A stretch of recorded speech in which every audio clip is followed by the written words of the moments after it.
Praise the Lord Jesus Christ. எனக்கு அன்பார்ந்த வாலிப செல்வங்களா, எல்லாரும் எப்படி இருக்கீங்க? இன்னைக்கு ஆண்டவர் உங்களை பார்த்து ஒரு வார்த்தை, நீங்களும் இப்படி இருக்க விரும்புறீங்களா? நீங்க இப்படி மாறினாக்க பவுல நான் மாத்தினது போல உங்களையும் மாத்துவேன், உங்களோடையும் நான் இடைபடுவேன்னு சொல்றேன். என்ன வசனம் பார்க்கலாமா? அப்போஸ்தலர் 9வது அதிகாரம் 6வது வசனம். அவன் நடுங்கி திகைத்து, ஆண்டவரே, நான் என்ன செய்ய சித்தமாயிருக்கிறீர் என்றான். அதற்கு கர்த்தர், நீ எழுந்து பட்டணத்துக்குள்ளே போ, நீ செய்ய வேண்டியது அங்கே உனக்கு சொல்லப்படும் என்றார். ஆமீன்.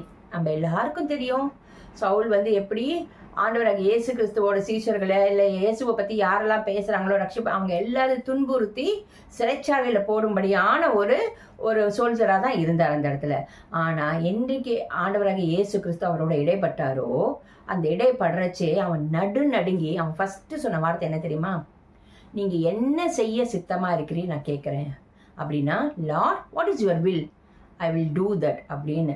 அப்போ உங்களோட கூட ஏசப்பா பேசணும்னு நீங்கள் ஆசைப்படுறீங்களே, ஏசப்பா உங்களோட பேசுவார்.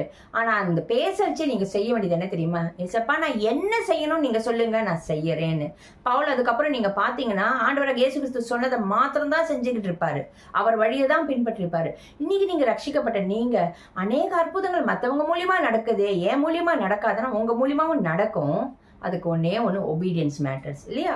அப்போ நீங்களும் பவுல் தன்னை அர்ப்பணித்தது போல டோட்டல் சரண்டர் நீங்கள் ஆகி காமிங்களேன்.